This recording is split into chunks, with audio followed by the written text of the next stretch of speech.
All right. Wow, another great crowd tonight. Welcome to the Real Estate Roundtable. I'm Eric Blue. I'm your host tonight. Let's get started. So first of all, I just want to point out, we've got a whole new look for our branding. This is the new logo for the Real Estate Roundtable. Hope you all like it. Just so you all know, we now Facebook live stream all the Real Estate Roundtable meetups. It's available at the Real Estate Roundtable Facebook group. Also, afterwards, they're stored up there, so you can check them out afterwards. Just another announcement for those of you who weren't here last time. We now have a format change. We now introduced a 15-minute break in the middle so you can refill your drinks or use the restroom or network. So I just wanted to point that out again until you get used to it. We also, apparently until May, we're going to have some guests using the room next door. So we encourage deal making, but if you feel the need to talk during the presentation, please go out in the lobby and do your deals so it doesn't disturb the rest of the people here that are trying to listen to the presentation. Also, on your name tag now, if you wish to have your area of real estate or what you're doing, it can be printed on your card. On your name tag. So feel free to talk to Vanessa. She can update your name tag with your primary area of real estate investing. I hate that I have to say this, but we want to make sure this environment is fun. So we prefer no MLM pitching here. Feel free to do deals or whatever. There's a place for that. It's just not at this group. So I appreciate all those of you that are part of an MLM that you're not doing that here. Real Estate Roundtable. Who wants to read this for a Starbucks card? Oh, yeah. How many times have you done this? Every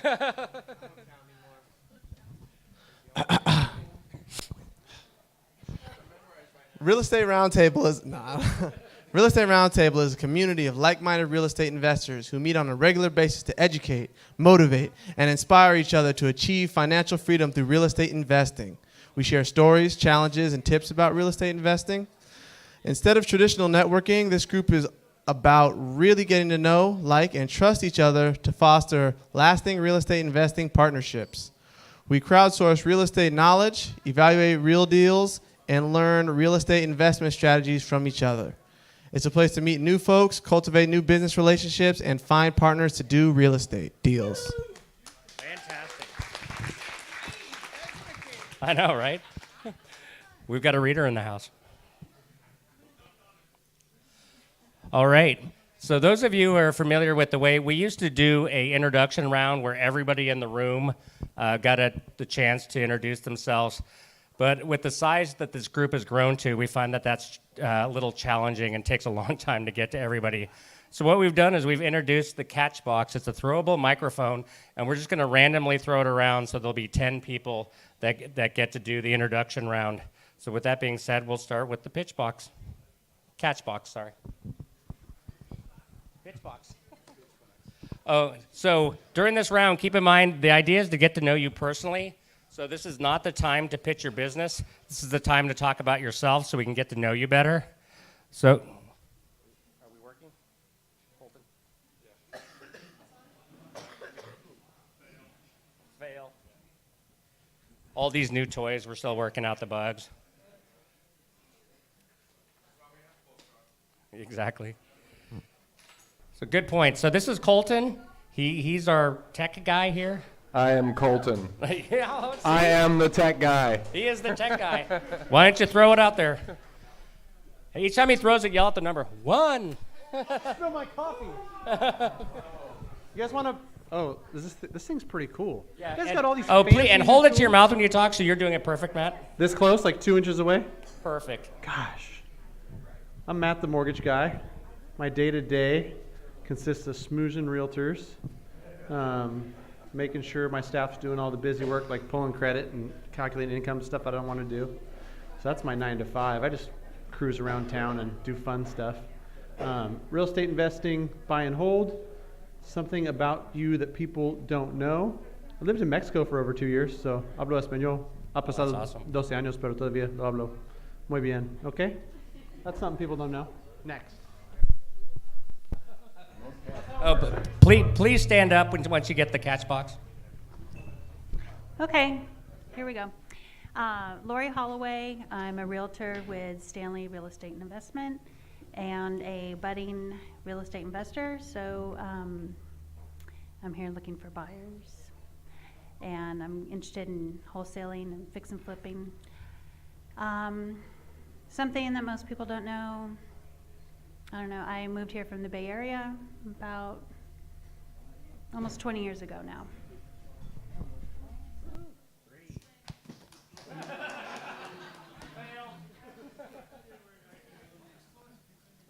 I guess it's mine, huh? My name is Greg Zabel.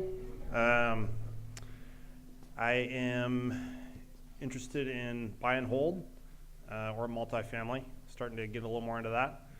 Right now I'm an auto body painter. Been doing that for about 15 years. But looking to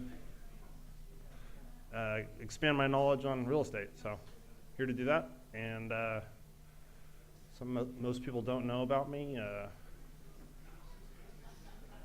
Lived here my whole life and looking to, I don't know, learn more about the rest of the country, invest there.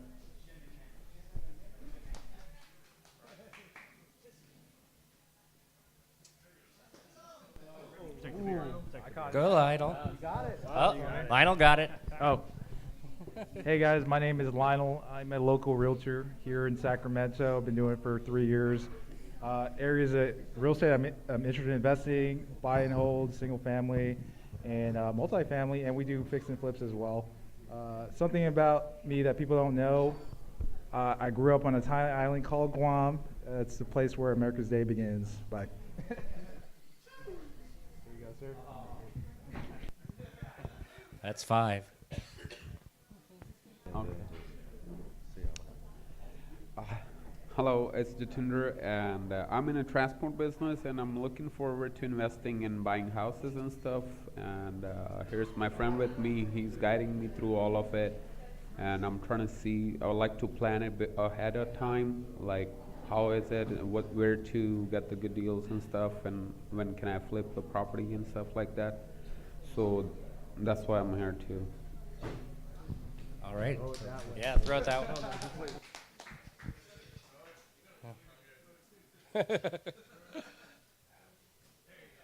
Jesus. Hello, my name is Jesus Jimenez. I am currently working on rehabbing houses with the end goal of being able to invest into buy and hold situations both in-state and out-of-state. What most people don't know is that I've recently relocated to LA after quitting my W-2. So my W-2 is now real estate investment or redevelopment.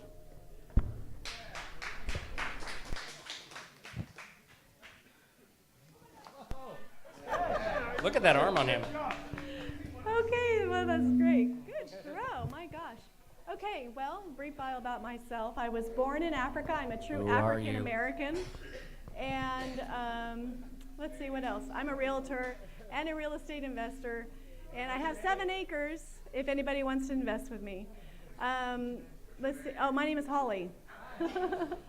Hi. And my day-to-day grind is I do property management. I pull permits. If you guys have any permits you need pulled, I do all of the drawings and whatnot. And let's see. I'm interested in finding somebody with $100,000 to put a gas station on my property. So something that most people don't know. I think I started with that. African American, yes. All right. Here we go. You want to? Sure. Hi, my name's Kyle Marcotte. I raise money for apartment deals. I currently have a 41 unit in Eastern Tennessee. And something people don't know about me, I'm from Austin, Texas. And I dropped out of UC Davis at 20 years old. So.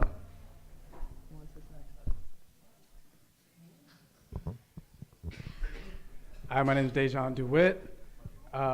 Brief bio about myself. I'm an elementary school teacher. I teach organic permaculture to 5th and 6th graders. That is my day-to-day 9 to 5. My area interest in real estate. Philanthropy investing is what we call it. I basically help investors get double-digit returns on their property and help foreclosed families get their homes back. Something people don't know about me. I'm French. My full name is Dejan Pierre DeWitt. Okay, here's number 10, so make it count.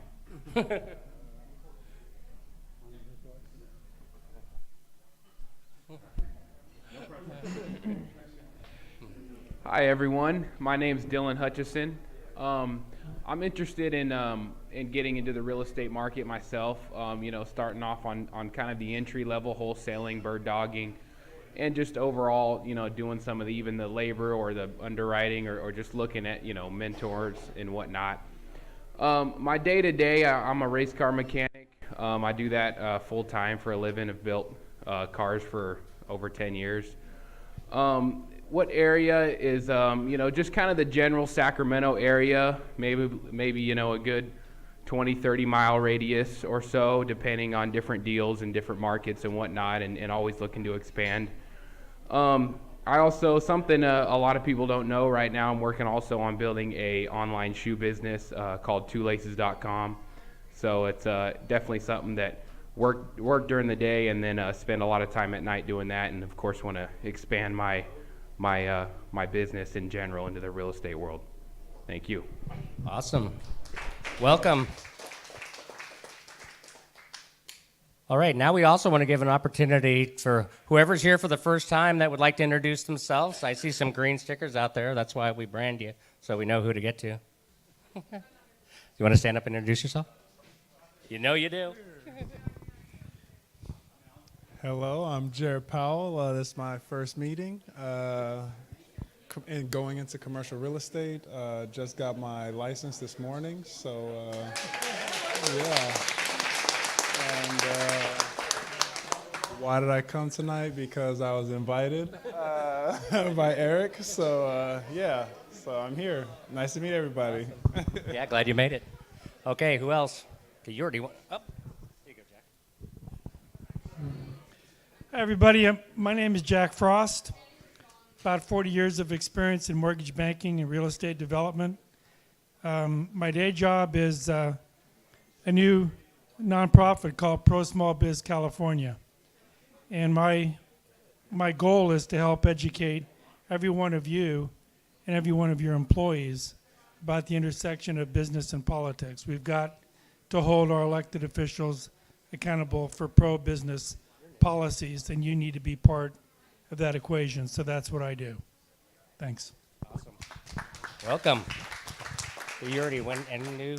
Who else over here is new? Oh, yeah. Yep. Please stand and introduce yourself. Thanks, Eric. My name is Carol Acree. I'm here, Sacramento resident and native-born Californian. My day job, 9 to 5, is taxation. That's what I specialize in. I came for the speaker. Somehow I was looking for a meetup group for a French-speaking networking group, and so I kind of found 2 French-speaking, maybe part-time. French-speaking. Somehow came across this. Don't ask me. I don't know. Can't explain it, but I did. I'm here. Something that un peu, j'essaie de parler un peu français. Curious. Anyway, I do taxation 9 to 5. Actually, it's not 9 to 5. It's probably like 7 to like 2 a.m. during this time of year. Anyway, and if a little bit of tidbit that somebody doesn't know about me is I would probably be doing a night dive right now in Cozumel, Honduras or something if I wasn't here and hadn't do taxes. But anyway, my first time. Thank you. And we have another first timer right here. I'm Kelly, and I work for Remax. I'm a realtor, and I also buy and hold real estate. So I'm interested in learning more about that and any areas of investing in real estate. And I came because of the topic, so I was invited. And yeah, that's it. Awesome. Thank you. Well, welcome. All right, who else is new back here? Anybody else? Is that the rest of our new folks? Oh, no, he already spoke. All right, I think we... What's that? Yeah, exactly. All righty. So the reason we do that round is so you get an idea of who's in the room, and also to make sure all the new people get a chance to talk. And they're all identified by the green badge that says first timer. So make sure you make a chance to get out there and introduce yourself to them, and make them feel welcome. Also, we encourage you to bring a friend. I've noticed a lot of the new people said they were invited by friends, so we appreciate that. Also, at the check-in station, we've got cards here you can help yourself to and bring to your friends. We think this information is important, and anybody you know that wants to build wealth and have financial freedom through real estate, we'd love to have them here. So also, we think that you didn't bring your spouse tonight, David. It's okay. She's pregnant, so she's off the hook tonight. But we think spouses, people that invest with their partners is really important. Who here came tonight with their spouse? Woohoo! Right. Yeah, Colton, your spouse is here. Jesus. No, we think it's really important that you have the family support in real estate. It can be really challenging if the other person in your relationship doesn't get behind you in this business. But what's even better than that is when you bring your whole team. This is Sierra Bay Development. They've been coming strong. They have another big crew of people here tonight, so we appreciate that as well. Disclaimer, we have to put this in here. So everything you hear tonight is for educational purposes, so make sure you check with your appropriate consultants on anything before you implement it. I think you could probably talk to Alex afterwards. With that being said, we're going to have our local resident hostess, Jennifer Atherton, give us a little mindset and social media tip.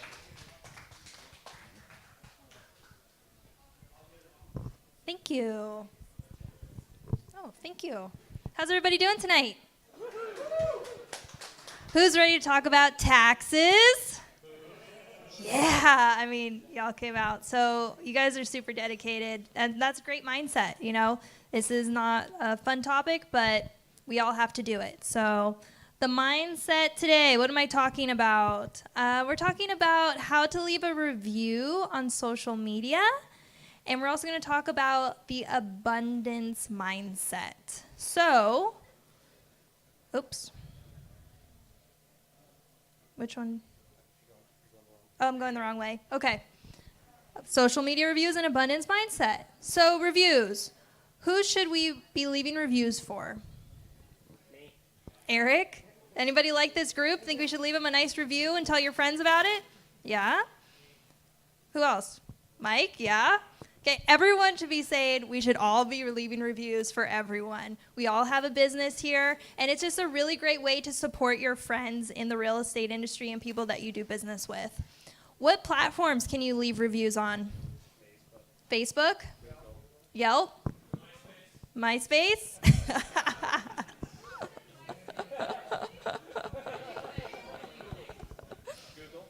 Google? Airbnb? Yeah? Did you know that we could all leave nice reviews for each other on LinkedIn? What is LinkedIn? So someone that you are really enjoying and have a nice professional relationship with, leaving them a nice review and just letting everyone know that they're very professional will help them kind of go up the hierarchy. And why do reviews work? Why do you guys think? It's a testimonial.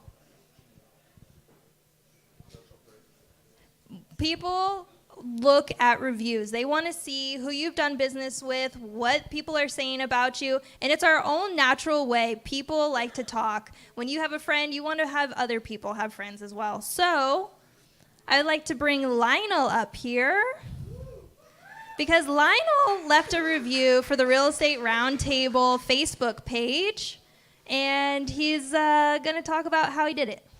Thanks so much, Lionel. Hey guys, it's not very hard. I just went on there. There's a review button that you can click. That's all I did, and I just left a great review for Eric for the roundtable. I thought that it's a great way just to let people know how much value that you get from either an individual or a company. And I always like recently I got like 3 reviews from a couple of clients. They were like 5-star reviews. I put it on my Facebook page. I started getting a lot of calls from that, and I thought it was amazing. So, you know, me and Jen were talking the other day at another seminar that we were at, and she asked me to come up here, so that's why I'm here. But yeah, reviews, they make a huge difference. I think people don't value that enough, but just your personal thought in saying why this business or why this person was a great fit for you, it goes a long way. I mean, even if you don't think it does, the person that receives it really thinks it's an amazing thing. So I would say review everybody, bad or good. No. Thank you, Lionel. Everyone give him a round of applause. So we have straight 5-star reviews. Yeah. How does that make you feel, Eric? I love it. Thank you, Lionel. I mean, if you guys like this group, please leave a review on our Facebook page. Abundance. I've been kind of nerding out on this weekend. So you can either have a scarcity mindset or an abundance mindset. And for some people that may have been struggling with a scarcity mindset, I'm here to tell you, let's focus on abundance in 2019. And what does abundance really mean to you guys? More than enough. What else? No shortage? Yeah, what does it mean to you? Sharing. Gratitude. Great. What did you say over here? It's what we're meant to have. Yes. So anyone that's in a scarcity mindset, please, let's just forget about that, and let's all be in a really good abundance mindset. So what does an abundance mindset mean? It means that there is more where that came from. When you give, you get so much more in return. So it's okay to give information. It's okay to give deals away that don't work for you. It's okay to give people help. And yeah, it may be a little bit on you, but that means you're telling the universe that I have plenty and that so much more can come into your life. And whatever you give out, you're going to get back in return. So really thinking about giving out quality to other people. Opportunity. It's finding opportunities and being solution-oriented. If you're giving other people opportunities, that means out in the universe, people are thinking about giving you opportunities. So always kind of reaching out and seeing how you can help people, and you never know how it's going to come back to you. And having an attitude. We heard gratitude. Just being grateful for everything that we have right here, right now, instead of focusing on what we don't have. Oh, I've got an applause. Thanks, Steve. He's my biggest fan over here. And when we have gratitude for every little thing that we have, no matter how big or small, it really makes us confident because we already have so much and we can give out more into the world. What does scarcity mean? It means that you're so focused on the outcome and thinking that there's never enough deals, there's never enough people to work with, there's never enough money. You're never going to get to where you want to go in that mindset. Risk. Avoiding risk and really focusing on the problems, the problem on why you can't get ahead, the problem on why things don't go through, the problem of this, the problem of that.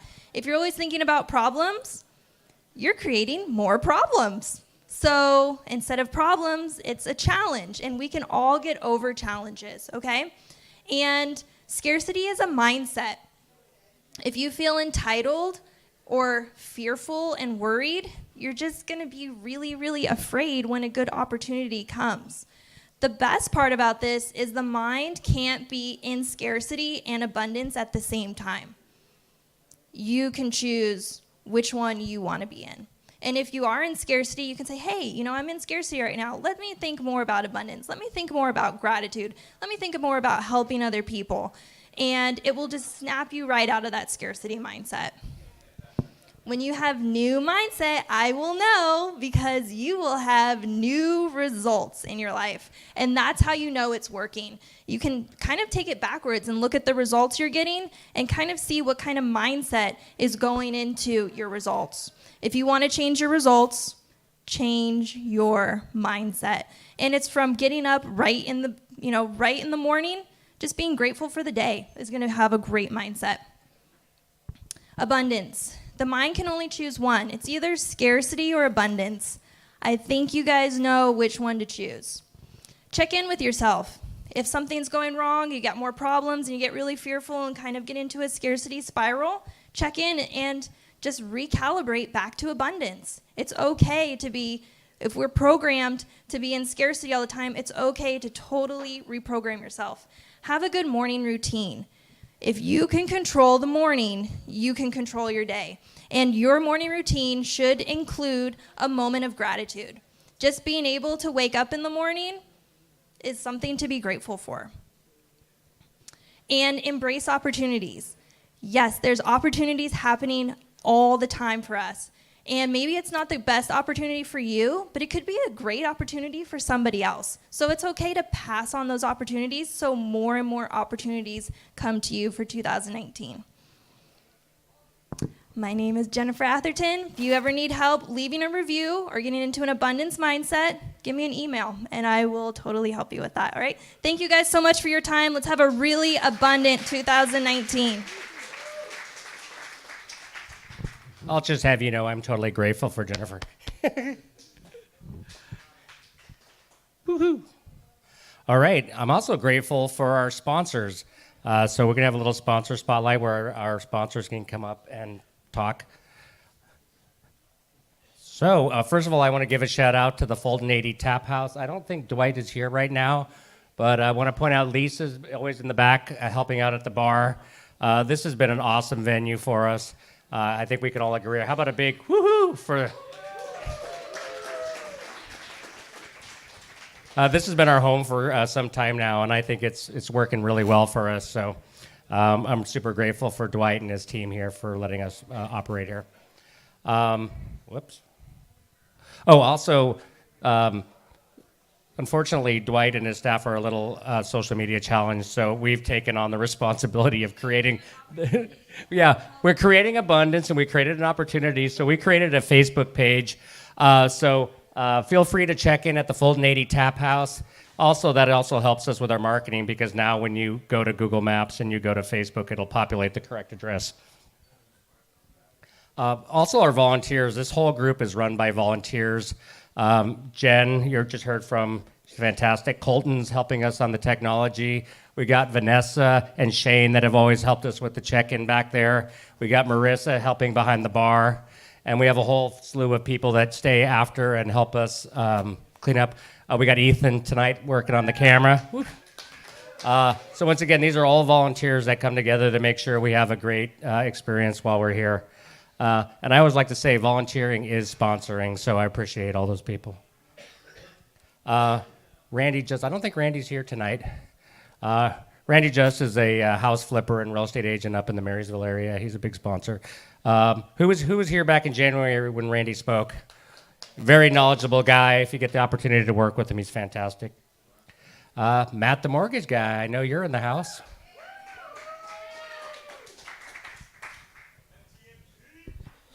Gosh, I like that. Thank you. Where do I go? Right here? That's where the magic happens. So I won't take up too much of your time.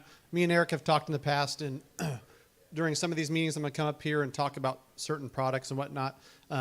Tonight, we're in for a treat. I get to hear Alex Munn talk once a month at our finance forum at Sacramento Association of Realtors, so I'll be quick so we can get to our speaker, because Alex has always got fun stories about real estate law. But one thing I do want to say is please use me as a resource. The interwebs are a great place. You know, there's great websites and great real estate investor forums that you can go to. There's also a lot of misinformation. I get calls every single day, and I'm super honest and straightforward with people. So they tell me, "Oh, I heard about this one strategy with Burr where you can buy it for $300,000 and then, you know, pull all your cash out plus a free unicorn and $100,000 in cash afterwards." It's usually not the case. If it sounds too good to be true, call me and I'll tell you the truth.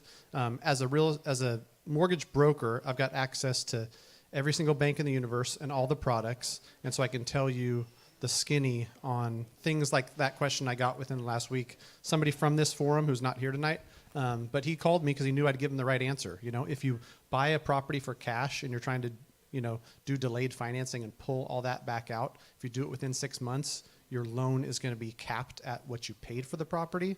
You can't roll in the rehab costs, and you can't do like a true BRRRR unless you wait 6 months, get a new appraisal, and then you can do that. So any real estate financing related questions, please bring it to me. I'm happy to help. Use me as a resource. Thanks, guys. All right, thanks, Matt. In fact, Matt invited us to the finance committee at the Sacramento Association of Realtors, and that's where I met Alex and invited him to this, so I appreciate that connection as well, Matt.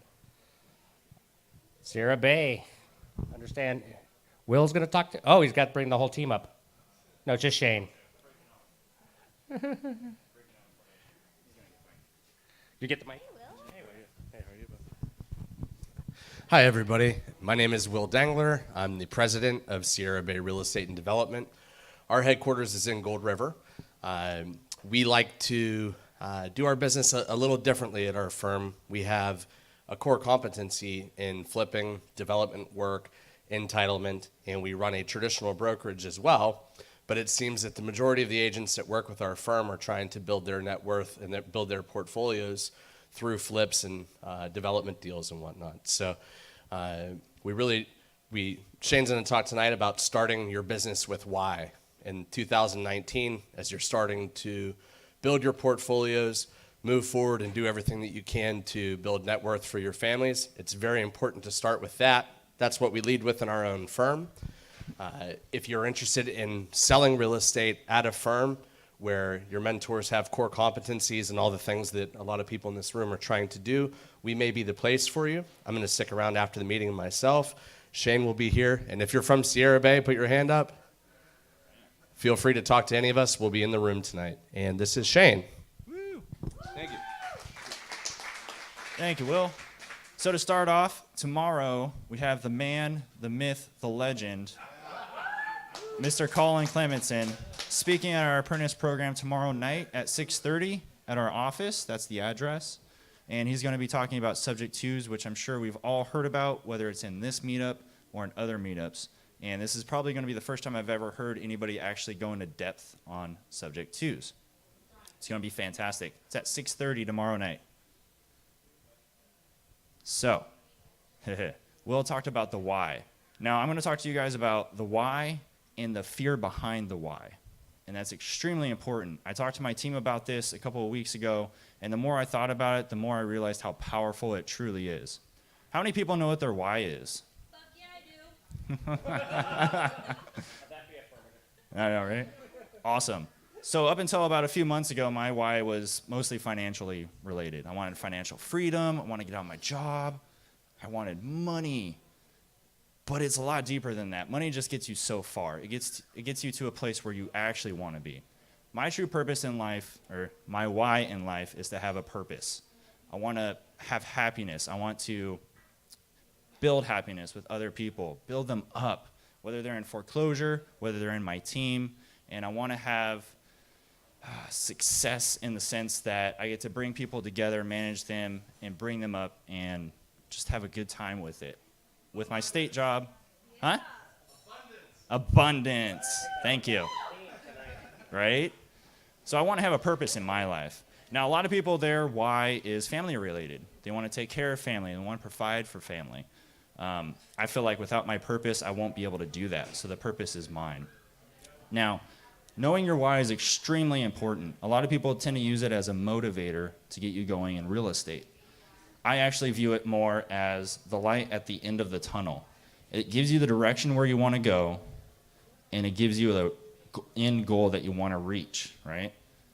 And I'd have to say that when your why is your family that you want to provide for, that's it. That's where you want to be. That's where you want to go. And so when I was door knocking or making a phone call, and I would get nervous, and I wouldn't know what to say, and I'd be like, I really want to have a really meaningful life, but I could do it tomorrow. I never really had anything pushing me. I would think about my why. I would think about the tunnel, but it's always there. You always see it. It's a constant. So it never really motivated me. So I started thinking deeper about it, and I realized my true fear manifested from my why. I want to have a purpose in life. And this is going to get really specific because I've thought about it a lot. But my true fear in life is seeing me in the future having done none of this, being complacent, letting fear control me. So 70-year-old Shane is sitting there afraid. He's bitter, angry, probably alcoholic, terrible husband, terrible father, because he let fear control him and he never took chances. He never pushed past barriers. That scares the living shit out of me, all right? So when I'm complacent, when I'm like, oh, I could do it tomorrow, 70-year-old Shane pops up and says, get off your ass and do it. Otherwise, you're going to be that much closer to being me. I go do it. No hesitation at all. Now, with fear is the train in the tunnel coming up behind you. It's always going to be there. It's always going to be persistent. And there are two types of people, or two groups that people tend to fall into, mostly. The biggest group of all is the one that hears that train, they look behind them, and they freeze. They curl up, and they just hope that it just passes them by. But it's not. It's going to run them over. They're going to be consumed by fear to the point where they do nothing in life. They're going to be 70-year-old Shane. They're going to be bitter and angry. They're never going to succeed. They're never going to reach the end of their tunnel, period. But then you have the second group of people, I guess you could call them successful people, the entrepreneurs, the ones that take a look back, they see that train and they start running. They're running their lights off because they're like, I don't want to get run over by a train. And it's interesting because you focus, your focus shifts from looking at what your why is to looking at what the fear is. How many people can picture themselves in that tunnel? If you're just standing there looking at your light, you have no urgency. If there's a train, you run. So if you know what your true fear is, you're going to be running. But when you're running down that track, you're going to trip over a spike. Spike sticking up, you fall down. You scrape your knee, push yourself up, and go, because that train's never stopping. You trip again over another spike. Damn it, come on, man. You get up, you learn not to run in the middle of the track. You move to the side, and then you start running again. But maybe you trip over yourself. I'm going too fast. This happens in real estate. This is kind of like a metaphor. And it's a big metaphor for a project that I just closed on. Because the week of closing, we had funding run out, appraisals ran short, we had to pull in money from like 4 or 5 different people within 2 days. Lender had to help us out. All these things. It's just us falling down and pushing ourselves back up to reach the end of the tunnel. And that's what entrepreneurs do. That's what successful people do. Now, I hope this resonates with a lot of people because when I told this to my team, it actually resonated a lot with me. And every time I come up to a wall, a barrier, I think about 70-year-old Shane because that's my greatest fear. So I challenge you guys to think of your greatest fear and have that motivate you and push you to a limit that you've never seen. I've been more productive in 2019 already than 2018 times 2. Honestly. Because I think of that and I'm like, oh, no, I don't want that. I'm going. I don't even care. You can laugh at me at the door. I don't care because I'm not going to be that guy. So thank you all very much. I hope this resonates with you, and I'll see you later. Great job, Shane. Hey, Shane's actually living it. He started coming to our group probably about a year ago, and he's already gotten into the real estate. He's an agent. He's really moving forward in it, so that's what we would like to see. In addition to our regular sponsors, we also have the Friends of the Real Estate Roundtable, which are individuals that support us just so we can always keep this group free for attendees. Once again, we feel that this information should be available to anybody who wants to change their life through real estate investing. So thank you, Friends of the Real Estate Roundtable. The man, the myth, the legend, Colin. and Guido, who's not here tonight. Okay, just before we go to break, I just wanted to get a sense of who's in the room tonight. So we're going to have about 15 minutes. If you want to raise your hand, you can connect with these people during networking. It'll also give you an opportunity to refill your drink, support the Fulton 80 Tap House, use the restroom, and get ready for Alex, which will be up shortly. So who are our wholesalers? Woohoo! Okay, look around. If you're interested in wholesaling, make sure you talk to these folks. What about the flippers? Who are the flippers in the house? All righty. Buy and holds. Who's interested in doing buy and holds? Oh, you can raise your hand more than once. Multifamily? Oh, now everybody's raising their hands. Anybody doing commercial deals? We got a couple. Gas station over here. Yeah, Mike's rebuilding paradise. Oh, Ken's doing something in the back. I'm not sure what that is. Who are private money people? Who's got private money in here? Woohoo! Nicole's got a whole bunch of money. And Smike's got a whole bunch of money too. Hey, if you're looking for, there's Ari. So we got some money folks in the house. Make sure you talk to them if you need conventional. Don't forget about Matt. Notes. Anybody doing notes? Guido's our resident note trader. He's not here tonight. Alrighty.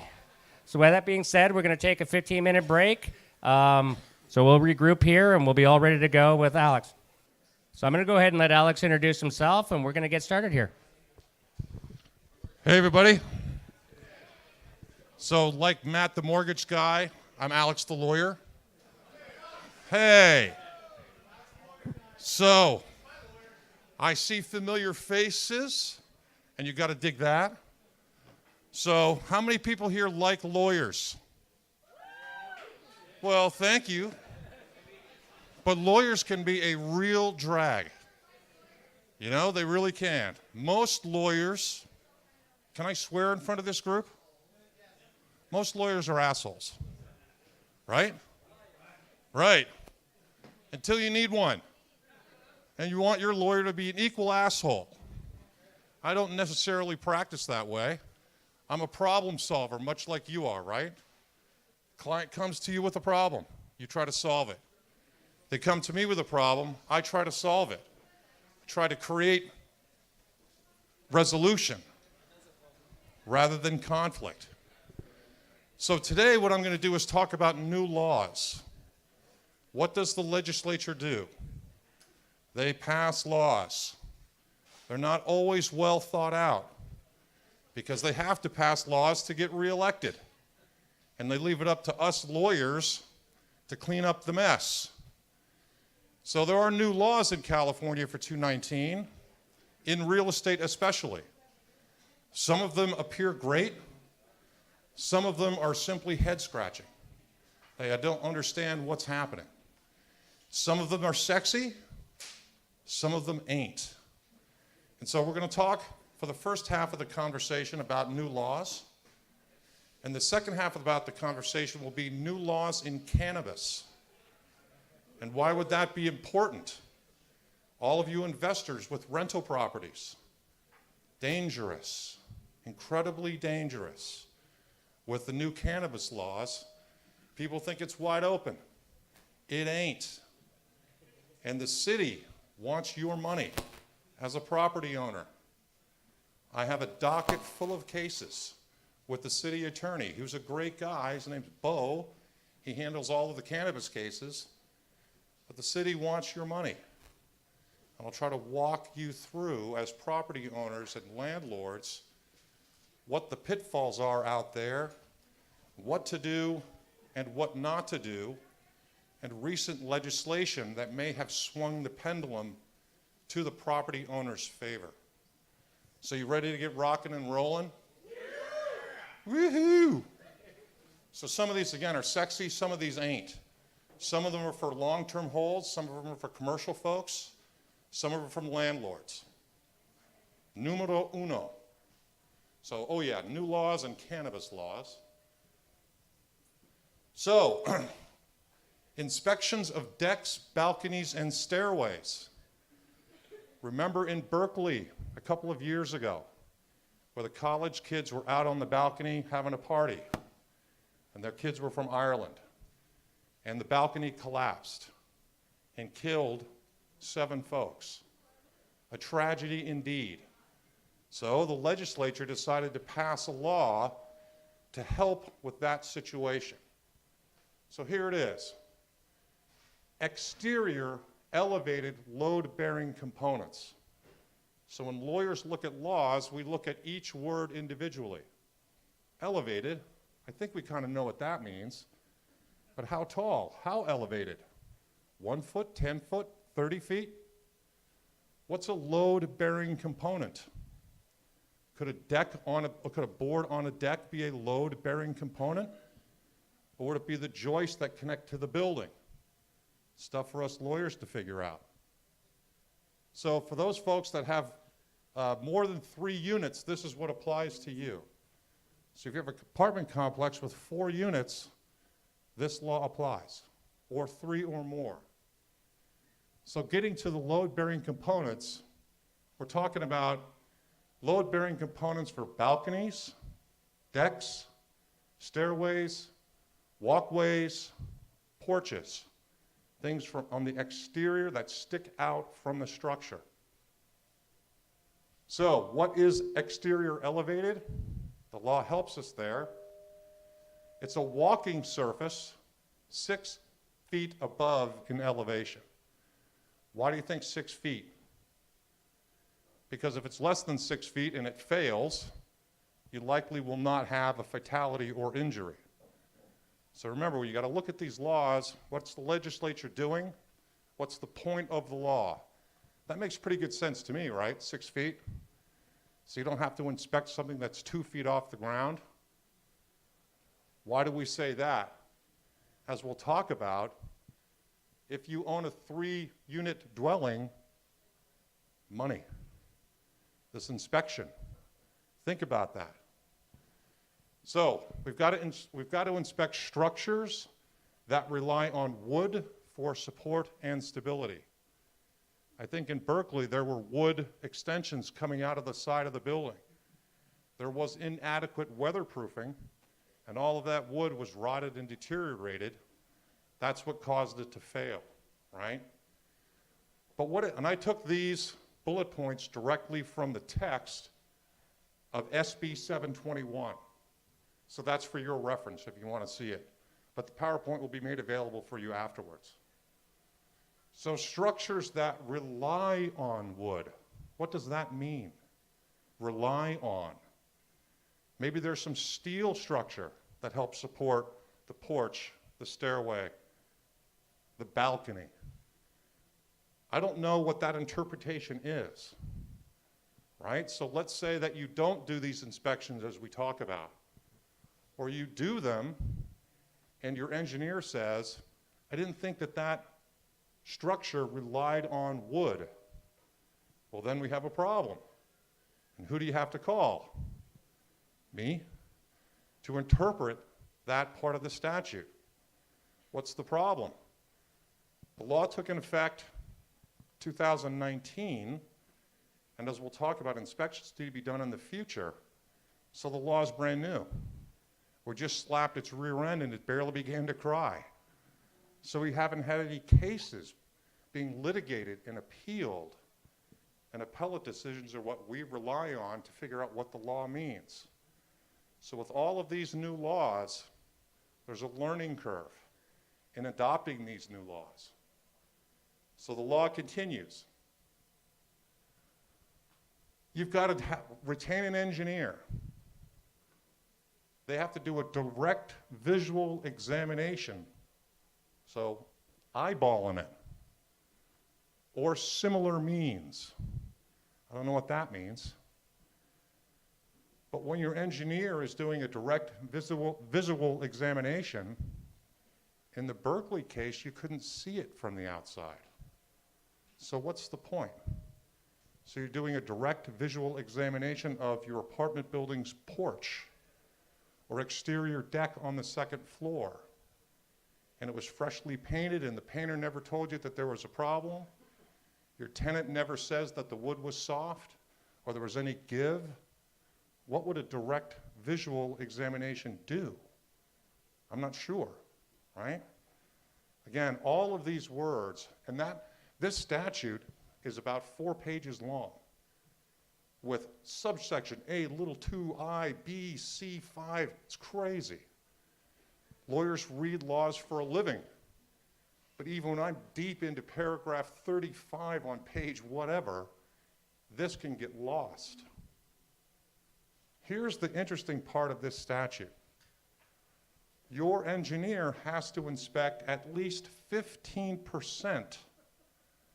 15%. Why 15%? I don't know. Of each type of exterior elevated element. So 15% of balconies, decks, stairways, walkways, porches. How do you know what 15% is?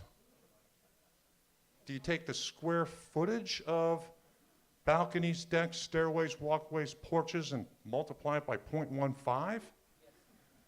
Yes. Who's going to create and measure your exterior surfaces to come up with the magical 15%? So you can see good intention, right? Save people's lives. Let's call inspections. But 15%.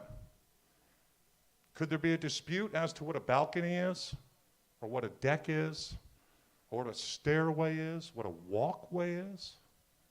There may be. I mean, I think that might be normal nomenclature in an engineer or a contractor. But what happens if you get tripped up on the law because you found a walkway that you didn't think was a walkway and didn't include it, and so you didn't inspect your 15%? What happens there? What's the enforcement? Fines, right? City has to make money. The intersection of law, saving lives, and politics. So, your engineer has to make these inspections and provide a written report to say, all clear, all is good, or if repairs need to be made. And if repairs need to be made, immediate repairs, dangerous, those repairs have to begin within 30 days. So what happens if your engineer finds that 25% of the exterior porch or deck of a 100-unit complex needs to be repaired at a cost of $7 million? Think you're going to be able to close a loan or find $7 million worth of capital in 30 days? Highly unlikely. So what's the trip? Penalties, penalties, penalties. So the last part of this, and the law is much more complex than this. The reason I included it was for those folks that have apartments or dwellings of 3 or more. Now you're in this.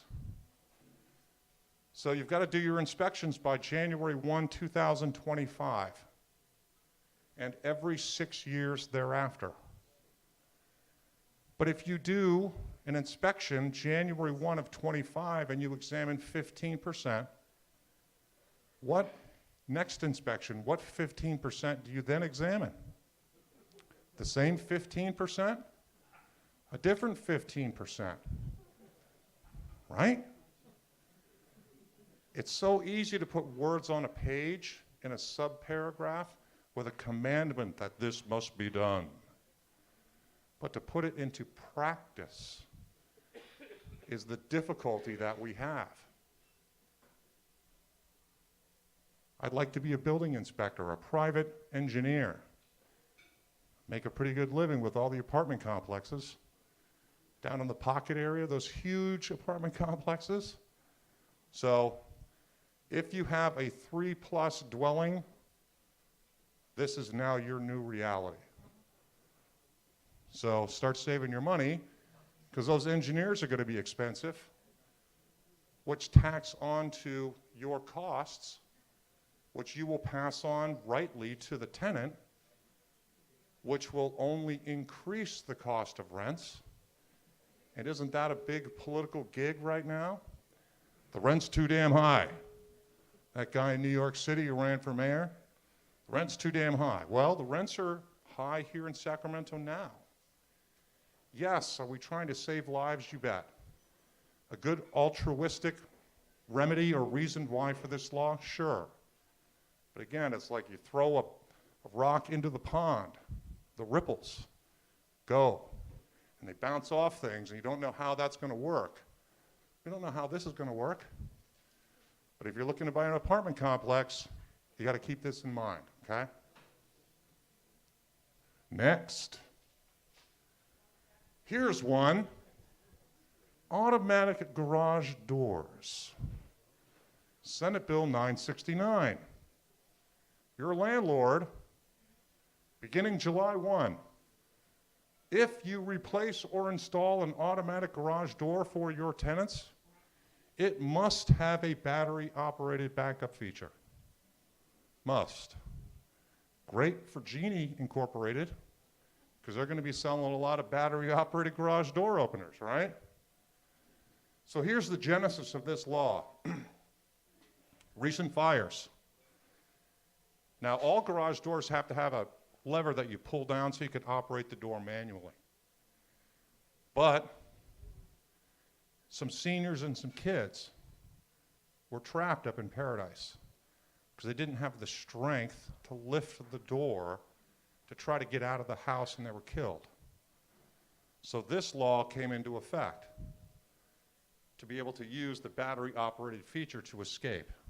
It's pretty good, right? I was speaking with a colleague today about this as I was walking around the office practicing. What happens if the fire damages the garage door and therefore the battery pack? I guess there's something like that with anything, but if you don't do it and somebody reports you, so you replace the garage door opener on your place, your rental in August, and you have a tenant that somehow came across this, and they snitch, $1,000. $1,000. That's right. Then they hire me to defend the retaliatory eviction. So $1,000 civil penalty, right? So this is just a little nugget. Laws are nuts. This one might not be nuts, but they pass laws on garage doors. Next. Collecting the rent. AB 2219, Assembly Bill 2219. So I know my practice is about 40% real estate litigation, representing buyers, sellers, owners, property management companies, licensees in front of the BRE. And we see a lot of stuff. And we have landlords that this fits. So let's say John is your tenant, but yet John can't make the rental payment this month. So John authorizes Jane to drive to your house to make the rent payment. As I stated on the slide, we've had clients that were incredibly reluctant to accept those payments from a third party, because there are cases out there that say, if I pay my rent to you and I'm not a lessee, people have sued, when you accept my payment, I now have a right to occupancy and I'm now a tenant. It seems nuts, but the case law is kind of murky about whether that creates a right of tenancy or occupancy if you accept money from me on behalf of John the tenant. So what do? I agree to accept rental monies from a third party.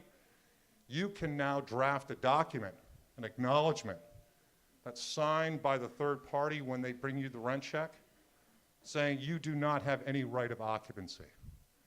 It couldn't be done before, and so this law sort of closed a legal loophole, and that protects landlords and owners, which is always good.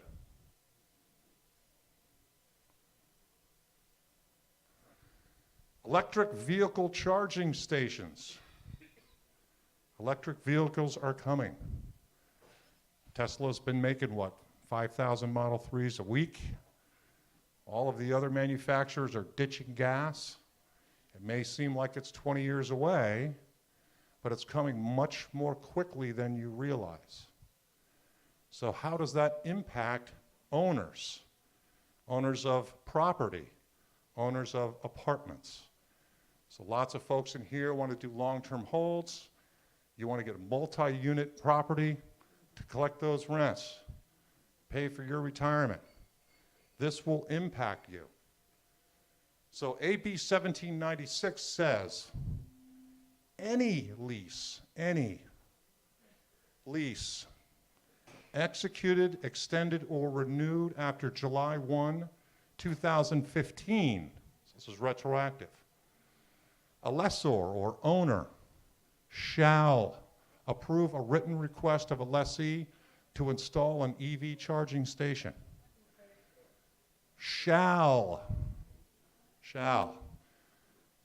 Day one in law school, the difference between shall and may. When you read a statute, shall means you must. May is you can, right?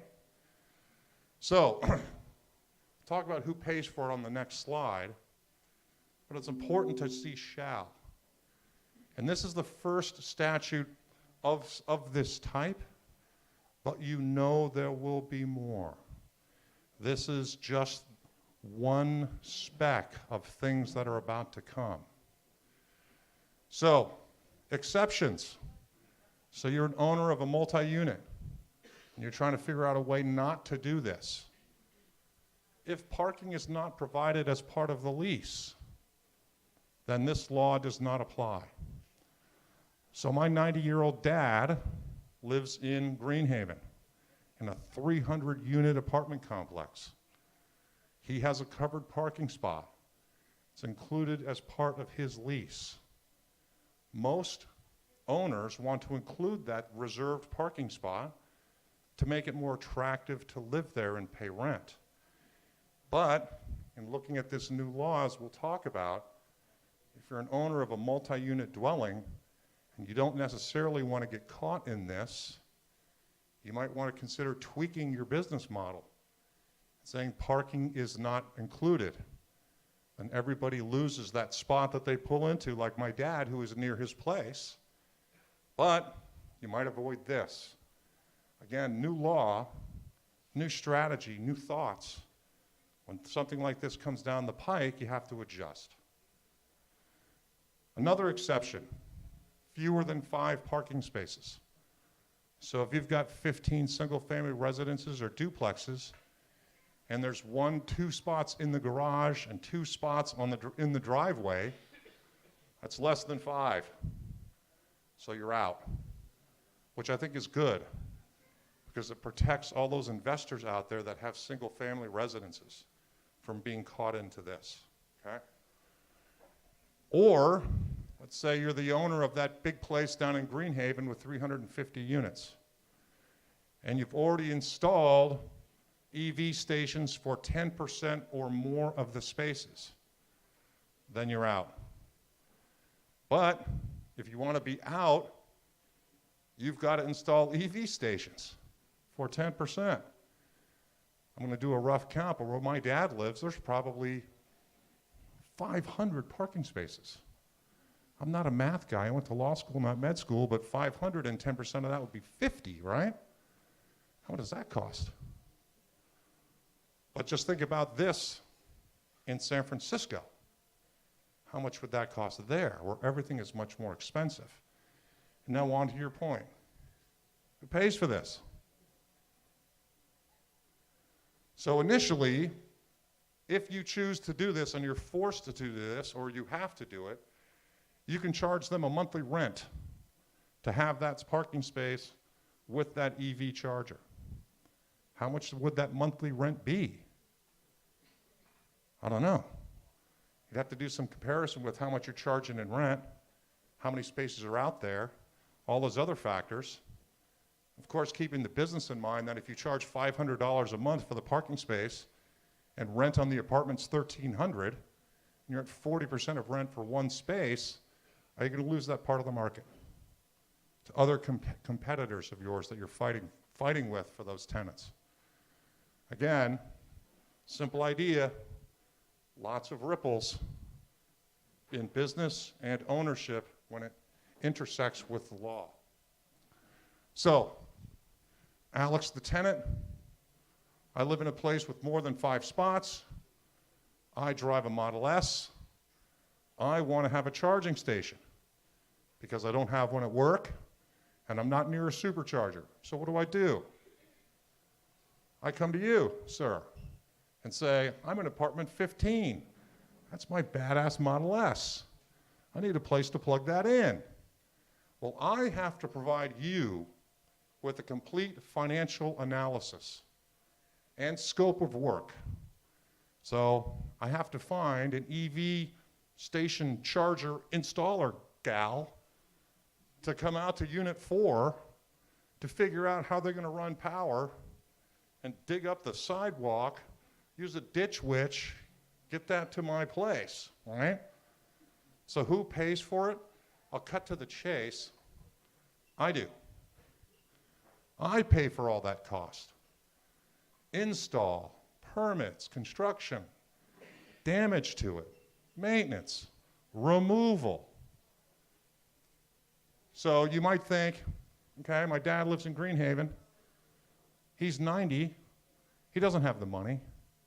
Or, and I'm going to paint with a broad brush, most folks in apartments, unless they have an unusual circumstance, probably don't have the X amount of dollars it would require to go through this process.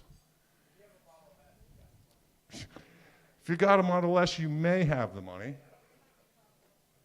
But, so you can see there's a Dr. Dolittle. Does anybody remember the Dr. Dolittle?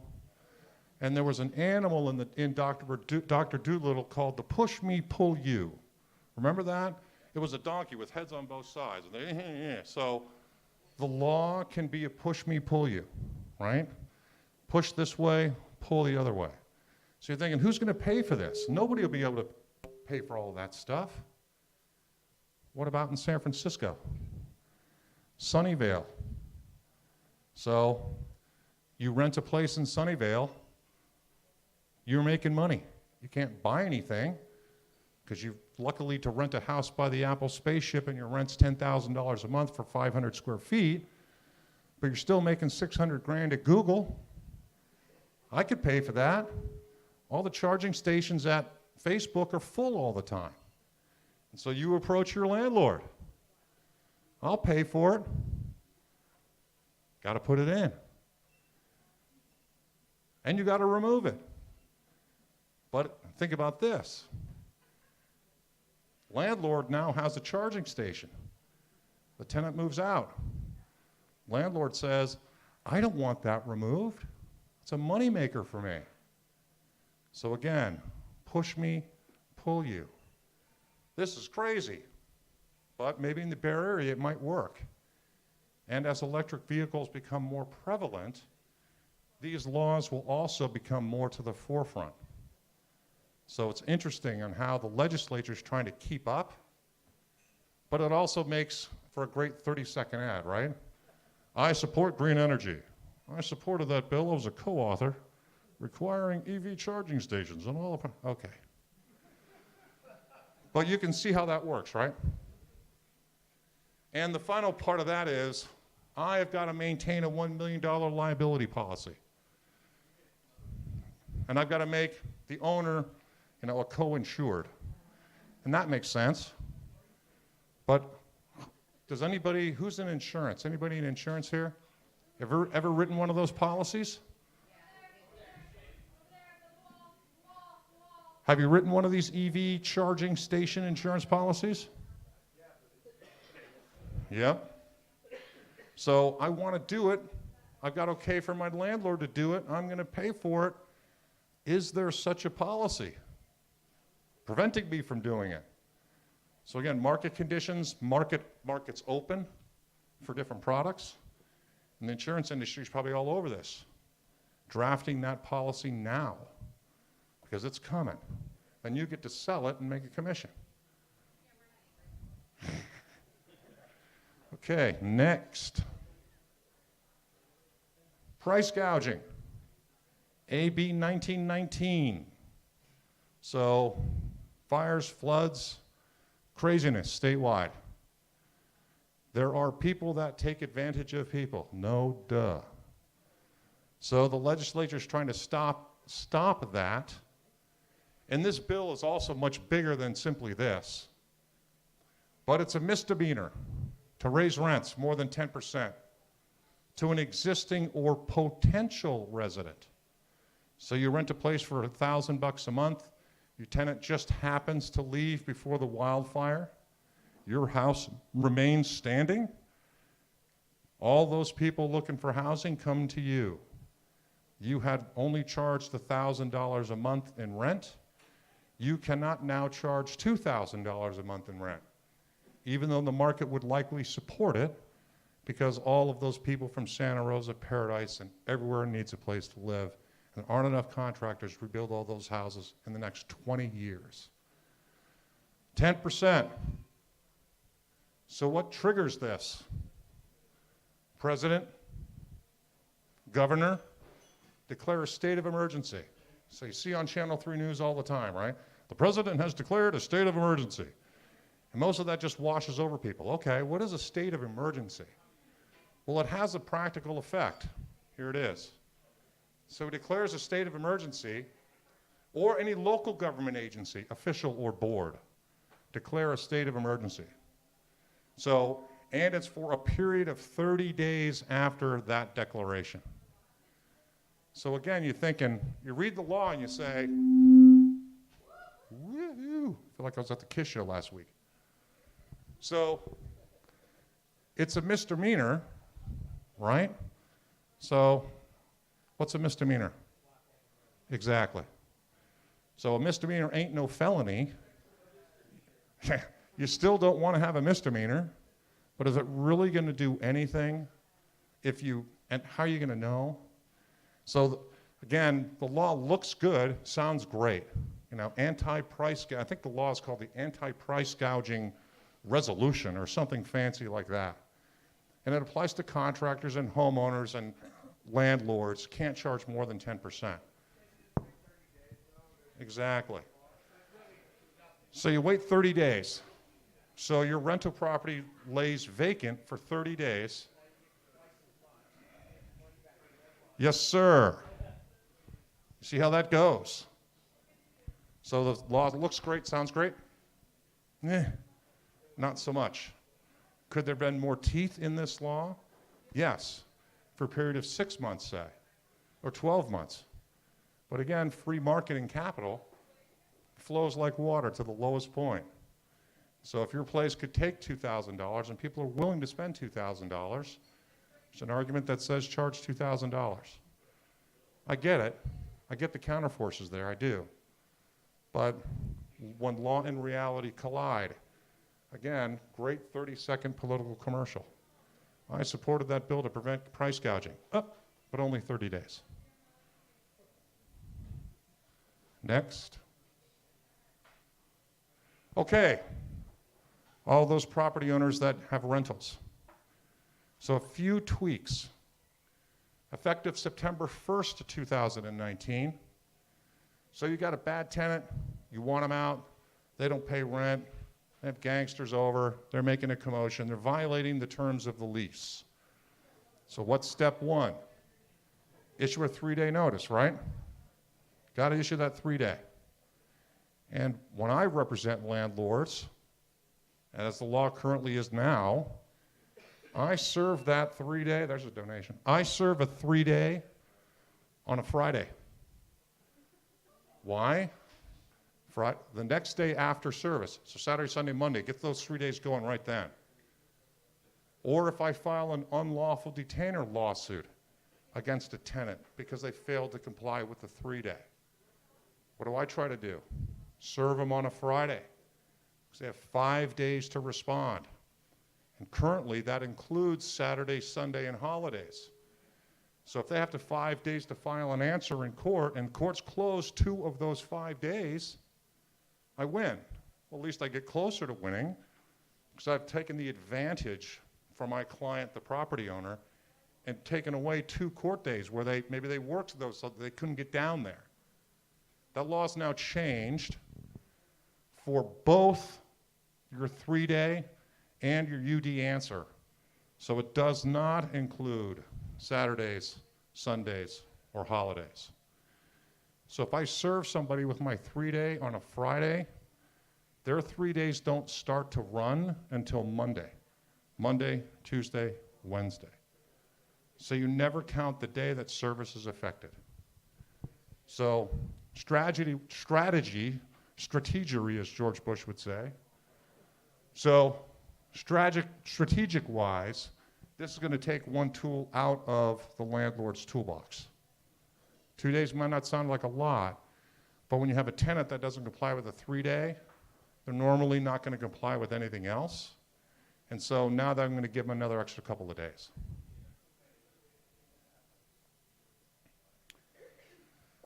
Okay, right to call the police. Assembly Bill 2413.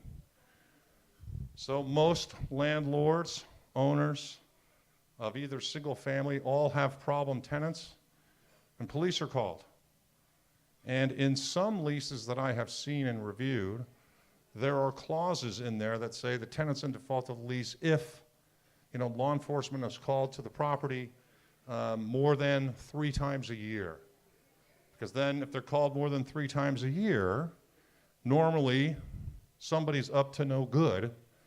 And if you're looking for a way to break that lease and have that clause in your lease contract, then that's a good tool.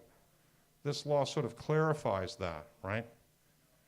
So any provision in your lease, so what do? Look at your leases. How often do you look at them? Last year? Last month? You should look at your leases at least once a year to make sure they're tight. And don't go to the internet and download something.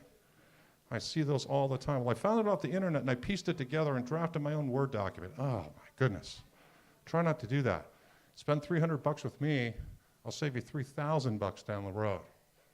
So any provision in a lease that limits or prohibits a tenant's or other person's rights to summon law enforcement is declared void as against public policy.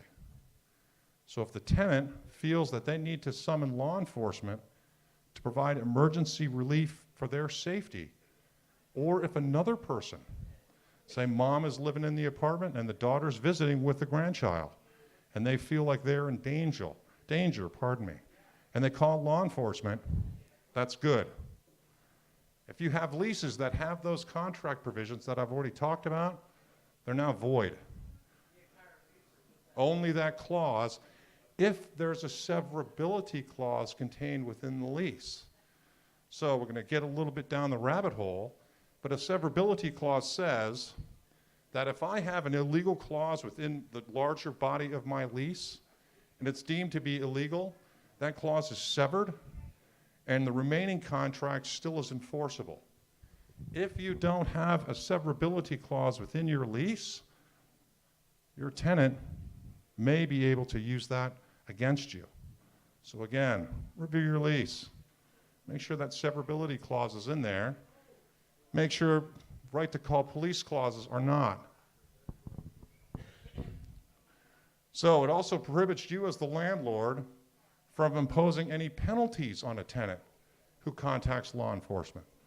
So clauses that say if law enforcement is called more than 3 times in a calendar year, landlord has the right to collect $150 as damages. I've seen those clauses as well. Those also are now void as against public policy. So let's say that your tenant has had law enforcement there 6 times in a year, and you're just sick and tired of it. And so you file an unlawful detainer complaint against that tenant because of all that legal activity. Because that legal activity is causing your other tenants to cancel their leases or not renew. And that's bad for your business because now you've got empty units, right? So you want to do it and take it into your own hands. You want to evict that tenant. Can't do it. So you can raise as an affirmative defense against you, the property owner. Hey, I was calling for law enforcement for my own safety, and I'm being evicted because of it. The court's not going to look too happily about that. So, again, review your leases, okay? Okay, this is a weird one. Irrigation systems. Home inspectors. Home inspectors are good. So, AB 2371 now permits home inspections to include observations of your underground sprinkler system. Okay? So they're not mandated to do this, The legislature just will allow them to do it, but don't they either do it already or they say the general stuff that home inspectors say? I'm not an irrigation specialist, recommended to be checked out by a professional, right? Isn't that the default clause in most home inspections? So I guess they're allowed to look at the valves and activation zone and piping and runoff and ponding. Guess the issue is, do we really need a law for that? Because it doesn't mandate that home inspectors check this stuff. They just can if they want to. Couldn't they do that before? The answer is yes. So why they had to codify, and here's probably why. Because water conservation is big, so somebody wanted to attach their name to the bill, and I sound like a broken record, but they wanted to attach the name of the bill so they can say they support water conservation. But again, I don't know why we need a law for it. So, changes in nomenclature. Everybody familiar with car forms? Car forms are either great or car forms are awful. They multiply like mice. There's a car form for everything now. But they're trying to change some of the language. So remember the old days with selling agent and listing agent? You'd have rookie licensees saying, I'm the selling agent. Wait, am I the listing agent? But I'm selling the house. Well, that's out. Buyer's agent and seller's agent. Makes sense, right? Yeah, duh. So on the TDS and the SPQ, transfer disclosure statement, seller property questionnaire, transferor, transferee, mortgagor, mortgagee, lessor, lessee. Been practicing law for 25 years and I still get stumbled on who's the mortgagor and who's the mortgagee. So transferor and transferee's out. And I think that's great because I just was reviewing a TDS with a client, transfer disclosure statement with a client. And if you've really looked at those hard, those are incredibly complex documents that trip people up all the time. And to clarify who the transferor or the transferee is, because most licensees, DocuSign or zip form or whatever those forms off to the client, provide them no guidance, and you can see the client going, am I the transferor or am I the transferee? And one mistake can open them up to failure to disclose liability. So it's a good thing that they fixed that. And again, the caveat, it took so damn long. Okay. For all you commercial folks out there, you have a commercial tenant. They bail on the lease. They've got personal property in there. So the old law, of course you've got to give written notice, right? Got to give written notice when you think that the property's been abandoned. And so, got to write them a letter, personally serve it, it's 15 days for them to respond, 18 days if by mail. Now, the trick was, what's the stuff worth, right?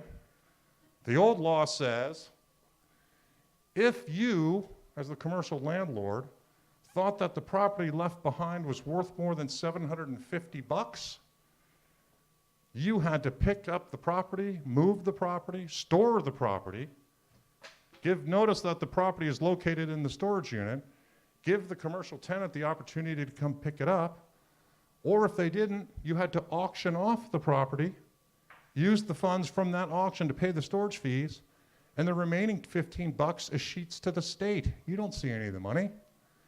What's $50 worth of anything? Who knows? So they're trying to clarify this.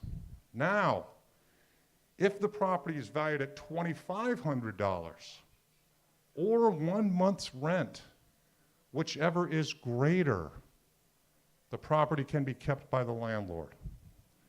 So it gives you more wiggle room as a commercial landlord to figure out $750, I think it's a better benchmark of $2,500, or 1 month's rent. So what happens if you've leased 10,000 feet at $1 a foot? So that's a $10,000. If you see a desk chair and a computer and a who knows what, you know that's less than $10,000 you get to keep this stuff. So, but what about when a commercial lease was abandoned? So the old law, got to give written notice of belief of abandonment if the rent was unpaid for at least 14 consecutive days. Got to serve that notice of abandonment personally or by U.S. mail. They've changed it. Now based on the default provisions of your lease. So for example, if your lease states that, hey, rent's due on the 5th, and now on the 11th rent is not paid, that's an automatic time that you can give your notice of expiration. So you don't have to wait 14 days. 14 days is a long time not to be paid. So they're trying to speed it up. So remember in the last few slides I said review your lease? If you're a commercial landlord, review your lease. Figure out if there's a notice provision, a default provision. Rent's got to be paid by that or you are in default. And if there isn't, add one and say after day 5 it's in default so you can get going quickly. Can't be shorter than 3 days. And now they can jump into the modern era. You can set it via FedEx or other overnight mail. So it gets there more quickly to the tenant. Okay, administrative fines and penalties. Administrative fines and penalties are brutal. Like I said, I've got 10 cases with the city of Sacramento now, and you'd be shocked on how quickly they can accumulate. So the old law was infraction, $100. Next time you hit the infraction, $200. Next time, $500. They've all bumped it up. So for all violations, so the second one is safety code violations. I just settled a case with the city on the #1 dilapidated house in the entire city. And they filed suit against my guy. The administrative fines and penalties were a couple $100,000 because of all these cumulative fines. And so now it's $130 for the first, $700 for the second, and $1,300 for each additional date of violation. You can see my guy led the city on for a couple of years. And each time code enforcement would get out there, bam, bam, bam. So we had a couple of $100,000 worth of stuff. So what does that mean to you as owners? Monitor your properties carefully. Make sure that there are no violations. And when there are, fix them or sell. If you don't have the money to fix, you sell. Because pretty soon the equity that you once thought you had, now you're getting more administrative fines and penalties. Suddenly it chews up your equity. So you got to make a decision to get out. We ended up selling my guy's house, and he made a little bit of money, but he got out from under all of those penalties that were cumulative.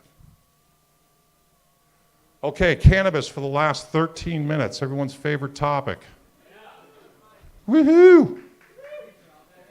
So, why is this important? You as landlords, incredibly, incredibly important. So every county has different statutes, right? There are 52 counties in California, there are 52 bodies of law on the county level, and every city has different rules and regulations. So imagine that. Roseville, Folsom, El Dorado Hills, all of those different counties, everything's different. So I just got 2 snapshots, okay? So, briefly, cannabis, Sacramento, indoor grow only, indoor, no outdoors. 6 plants total, not per person. So if you have 4 residents in the house, you can't have 24 plants. 6 total. There are other regulations, but if you want to do it, grow indoors, you got to apply to the city, and you have to have a ventilation system, separate ventilation system, to vent it outside, where you can't have any smell. Costly, right? So you also have to be in a self-contained room that locks, but the big one is the ventilation system. How many people are going to call the city and actually get one of those? Not many, right? So here's where it's important for you as owners. No person owning, leasing, occupying, or having charge of any premises within a residential zone shall allow or cause or permit the indoor cultivation of cannabis of more than 6 plants. So why is this important? I represent landlords who the city have raided their properties and found hundreds and hundreds of plants. And as we'll talk about in the next coming slides, those administrative penalties were $2 and $3 and $4 and $500,000. And it comes looking for you for that $2 or $3 or $4 or $500,000. So we'll talk about what to do, okay? So just in contrast, El Dorado, they will permit outdoor grows. Really.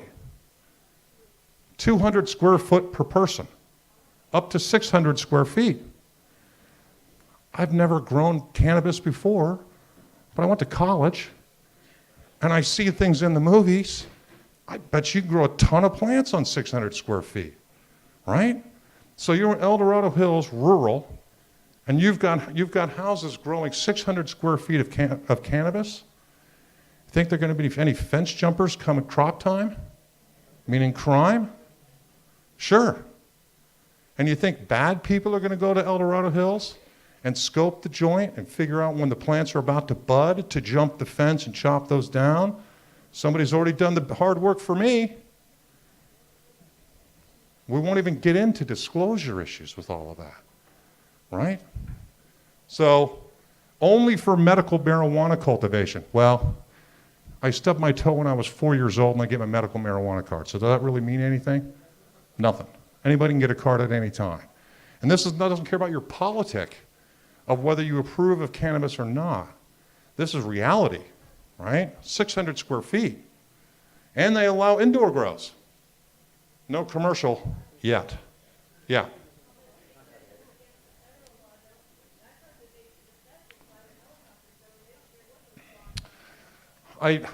The short answer to that is that's complicated. So there's a thing, constitutional protections and push me, pull yous for that. It's outside of the scope here. But the state basically is in control. The feds don't want to ruin it because there's too much money. So this is El Dorado County. If you, as a landlord, have a problem with cannabis with one of your tenants, that's the analysis tree. I'm a smart guy, right? Look at that. Receive complaint, open case, complaint plotted and grouped on the map, collaboration with the sheriff's office, first inspection, attempt to verify, and on and on and on. Going to navigate through that? You can hire a lawyer. You're going to pay that lawyer handsomely to navigate through that. So again, let's allow cannabis. We'll pass ordinances and stuff. And then we get into that. Unintended consequences. So, liability, money. Administrative penalties of $500 per plant. $500 per plant. It's almost strict liability of the owner. Because we look at the city code, no one shall allow or cause or permit. Those seem like concrete words, but are they? What's allow, cause, or permit? Cause. So, I represent, these are just two of the examples that I have in my office. Tenant busted with 300 plants, $150,000 fine to the client. Another one, $190,000 fine, and they sued the property owner, $25,000 a day. A day. Yeah. So you think one problem can wipe out your equity times 5, times 10. And how are you going to pay that fine? If you have multiple properties, aren't you going to have to liquidate those properties to pay this? And will that not only increase the housing shortage, which makes rents and property values go up? So there is, and so what happens is the city issues you an administrative fine. It's due and payable within 30 days unless you appeal. So you go in front of a board hearing officer at City Hall. And so the $150,000 fine to the client, I appealed and I won, and I'm not saying that because I'm a great guy, but what we did was we showed that the property owner lived in Sunnyvale, they lived by the spaceship, so they got plenty of equity, and they started buying houses in Natomas. They researched property management firms, found a property management firm that was licensed, They did a pre-inspection check of the tenant, their rental history. They had a 780 credit score. All of their employment matched up. The property management company inspected the property. No, not a word of any of this. So the hearing officer found that my client did not allow, cause, or permit. No fine. But what happens if you manage your own properties? I call it the perfect tenant scenario. I was the perfect tenant. I rented a house in Land Park. I lived there 7 years. My landlord loved me. Why? I never called the guy. Anything that needed to be fixed, I paid for. You needed the trees trimmed, I called the arborist. The sprinklers broke, I fixed them. Rent came in on time. I was the perfect tenant. Everybody loves those tenants. Not anymore. Because that perfect tenant could be doing something in there. And if you don't inspect your property, you could be liable for these fines. But then it becomes even more complicated. So as we talked about, my guy said he had no idea. The city came after me. I own my client. They own the property. So liability to the owner, liability to the property manager if they're sloppy and didn't do an inspection and didn't run the client through InstaCheck or whatever they do. Liability to the tenant, they don't have any money. What happens? Lawsuits. Expensive, right? So, relief is on the way.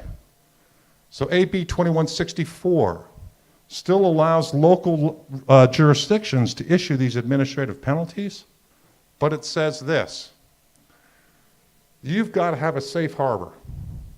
So the city or the county must provide for a reasonable time, whatever that is, to correct and remedy the situation prior to the actual impositions of the penalties. So my guy got dinged for 150. The city's going to have to change that.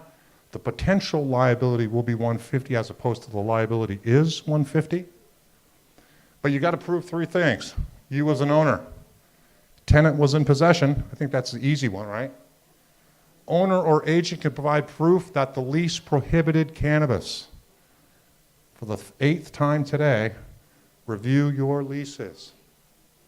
Make sure it prohibits cannabis cultivation. And number 3, the owner or agent did not know the tenant was cultivating cannabis, and there was no complaint, inspection, or anything else causing you, the owner, to have actual knowledge.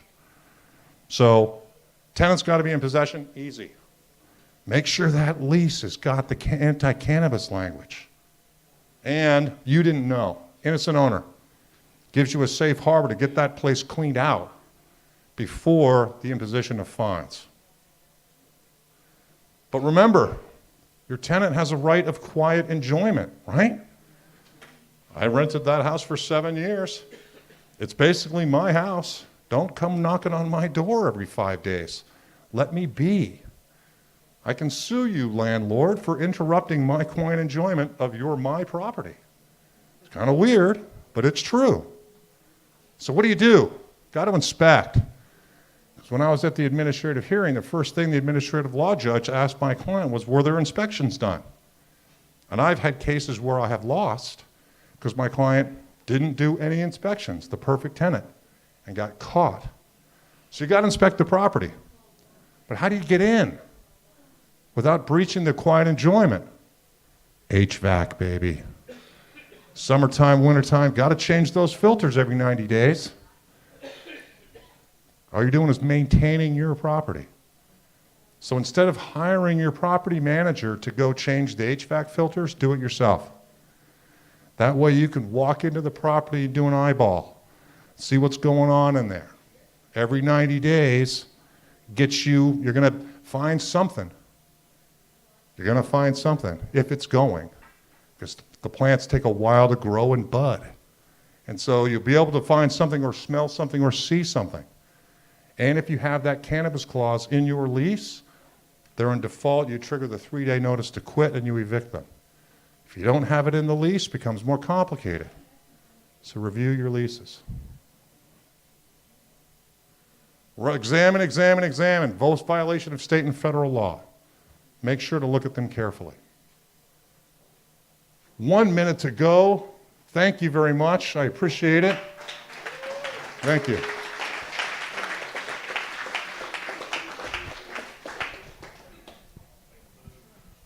leave it on. All right, well, thank you.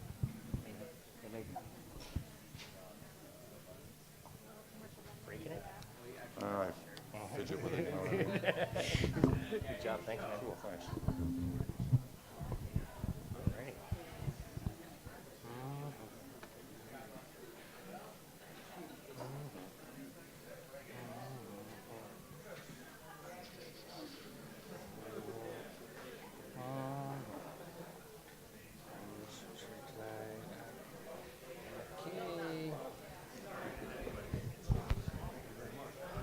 Alrighty. Alrighty. Just a few more things before we finish up here. So first, we like to celebrate any wins we have here. Do you want to talk about your... Anybody have any wins? Anybody close any deals, any transactions?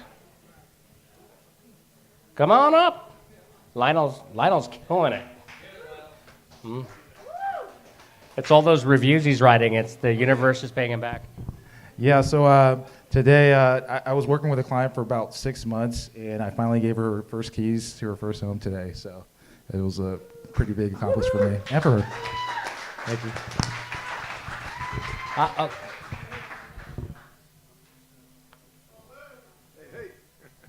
Hi, guys. Whoa. I just took a property up in Lake Wildwood. For anybody who knows anybody who's wanting to retire, it's a beautiful, beautiful place. It's the only house in Lake Wildwood sold on terms, $535,000 house, $35,000 down. We'll talk whatever terms the buyer's interested in. So anybody knows anything about that? And it's got lake views. So it's a real nice place. Check it out on Zillow. Thank you. Come on, I know you guys are out there killing it. Anybody else have any wins? Oh, well, Hi, I'm Wendy Lanston, eXp Realty. I listed a property in Wilton. It's 5 acres. It has a modular home. The modular home needs work. The pest inspection just came back today. Over 14,000 of repairs need to be made. And it is an animal sanctuary, so I need to place dogs, alpacas, goats, and some sheep. So if anybody knows anybody who needs, especially dogs, I have a list of people who want all the other farm animals, but I need to find owners for dogs. My passion is rescuing animals, and especially dogs. So if you know anybody who wants a dog, call me. And you know, as far as property goes, yeah, that's for sale too. So thanks. well, that's a win for those dogs. Anybody else? Alrighty. Well, that was kind of a combo pitch and win. Anybody have any pitches, any deals to pitch? Christy? Stay still. Oh, I'll fix that. Good evening, guys. So we have a couple properties, one in Rio Linda and one in Freeport Manor. So that's off of I-5. We have a couple deals coming in the next couple months. So I'll give you a tidbit of information on them if you want to come and see me. But we have 2 deals probably next month that I can give you some specs on it, but I can't give you much more information until they come. But I got 2 deals that are hot on the market here today. I know Ari wants to come up here.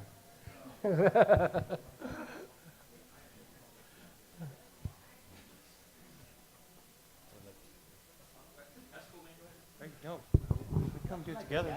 You're taller. All right. My name is Ari. Oh, sorry, guys. And I am a private lender here, locally. Fund deals typically between 80 to 100,000 up to 3 million on residential, and up to 6 million on commercial. Worked with a lot of folks in here. We fund up to 90% of your cost, so 90% of purchase, 90% of your rehab, and typically turn deals around in about 7 to 8 days. The other big value add is that you get white glove service, and it's an extremely borrower-friendly process. It's something we'll look at. We'll look to accommodate a wide range of different projects. So ground up, bridge financing and fix and flips. So happy to chat. I'm around, well capitalized, and would love chat. Thank you much. Awesome. Does these two guys want to come up here? Hey everybody, Will Dengler, Sierra Bay Real Estate and Development, Ken Jamaica from Team Jamaica. The two of us have worked on a deal up north in Oroville to get a burned out building that was a 5-unit apartment complex. Kitchen fire, not campfire. Yeah, but about 10 minutes south, and there's still housing demand up there. We've gone through the planning and entitlement process to get it actually taken down to the ground, rebuilt as a brand new building. The plans will be ready for pickup in mid-March for 5 about 1150 square foot units. Should be a strong cap rate, and they should be able to rent out very quickly. There's actually a general contractor already in place to build these out, relatively affordable permit fees. And Ken, do you want to throw anything in there? Not that about rounds it out. So it's a good project, and we're asking 209 for the lot, the plans, and the permits. So if you guys are curious and taking a look at the plans or taking a look at the site, please either call me or talk to Ken. We're going to stick around after the meeting. It might be good for a multifamily hold. So thank you guys very much. Bye. That's the wrong name on your boob. Oh no.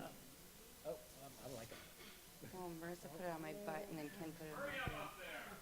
Okay, I'm coming. So my name is Nicole. I'm with Socotra Capital. Right. So we are your direct private money, hard money lender here in town. We do lend in 15 different states, lending on anything investment or business purpose, whether it's a purchase of a single family residence, multifamily, rehab property, any value added transaction, commercial, you name it. I was not here at the last meeting, and I normally am, so I wanted to say my apologies. And now I'm back, and I love everybody here. So if anyone has any questions, I got to meet a lovely couple in the back who's wanting to invest. And yes, Ken, yeah. So if anybody has any questions, I'd be happy to answer anything. I'd love to work with any and all of you. And, I can get you pricing, ballpark kind of right on the bat, and then a full loan approval within 24 hours of 1 business day. If you give me a deal tonight, I'll have it approved for you tomorrow morning. So if you have any questions, want to get some ballpark pricing, I'd be happy to do that, as well as I want to mention Mike Zuccolillo in the back. He is also doing some private money lending, so anything I can't do, he can. Thank you. Oh, DJ. Good.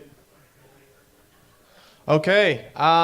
So we talked about earlier today, Shane talked about so eloquently why we start with our why, right? So for me, that why is financial education for poor communities, namely teens, high schoolers, high school boys who want to change the generational cycle of a lack of financial education in their family and make something different for their futures, right? So with that being said, we're looking to continue that. So I'm looking for anybody in here who has any financial education experience. Maybe I could partner with you, talk to you about what you're doing.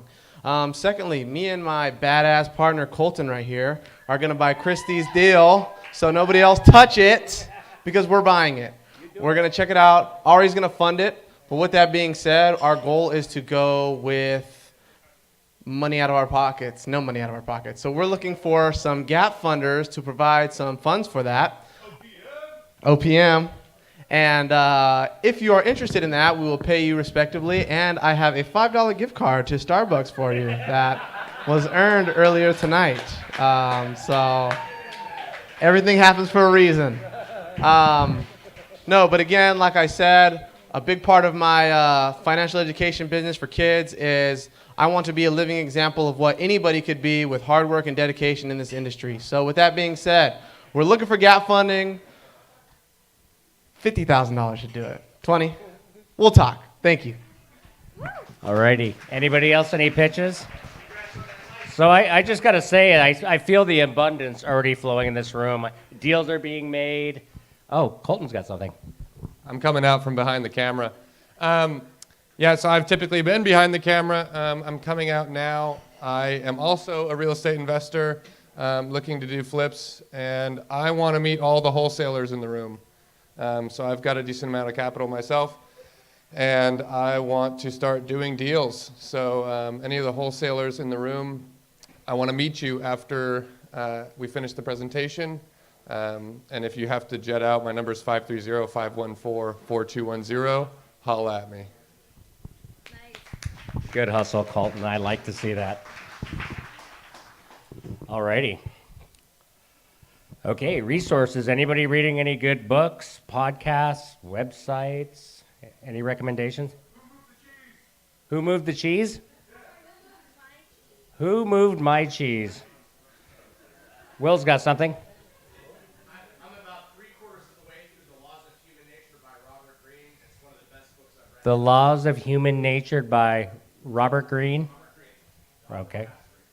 Oh, Master. Nicole's got something?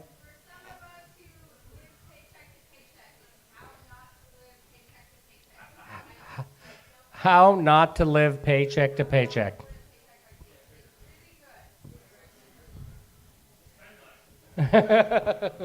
Expand your means. Don't live within your means, expand them. Yeah, Can't Hurt Me by David Goggins. Great book. Hey. Oh, right, that's a generic. Yeah, Influencer. My recommendation for this time, I just finished Bold, How to Think Big. Fantastic book, so if you get a chance, check that one out. Now, Jen's going to tell us about the book club. Never Split the Difference. Who's read it? You're listening to it. How do you expect me to do that? That's one of the techniques that you'll learn in How to Split the Difference is pretty much just asking someone, how do you expect me to do that when negotiating? And really putting the problem or the ball back in their court to kind of have them figure out the solution for you. Is that right? How can I do that? This is a recurring... Yeah. Oh, yeah. So this one we're doing once a quarter, and I'm actually going to come up with deals. And in the book club, we're all going to talk about the techniques in the book and how to do deals. Role play.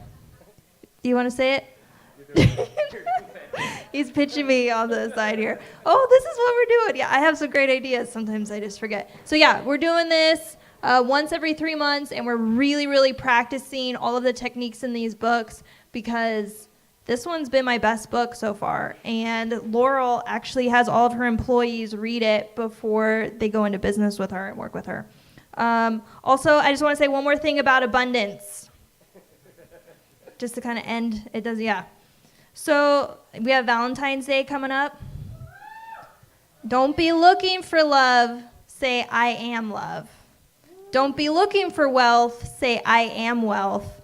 And don't be looking for happiness, say I am happiness. Because once it's inside, you just become a magnet and attract all of it to you. Cool. Alrighty, I just have to say I am happiness. If you guys haven't checked out the book club, it's really fun. I'm not a big reader, so I also listen to books normally. But what's great about the book club is Jen does read them, and then she tells me what the books are about. So it's great. So we're introducing something too. We're going to add the Deal Maker Incubator. So if you're new and looking to do deals and you need some support and some mentorship, just please speak to myself or Jen. We're taking applications now for the incubator. Also, we have the Real Estate Roundtable Facebook page. All the content and the Facebook live feed is available there.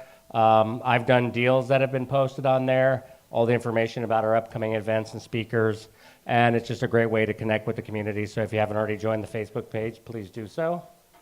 Also, Meetup. I also want to say I'm really proud of our 120 straight 5-star reviews. So there are people out there reviewing. Also, remember, you can also review on Facebook. I just learned that tonight. And And we also have a YouTube channel. The content also, the long form content from the meetings and the interviews we do with our speakers is going to be up there. There's a feature on YouTube where we don't go into their ecosystem until we've got 100 subscribers. I think we're at 10 right now, so if you get a chance, please subscribe so we can reach that 100 mark and get our content out there. There's Mike Zuccolo. He's our first interview up there. And I want to thank all the speakers and people that have participated in the interview process. We've got some great stuff up there.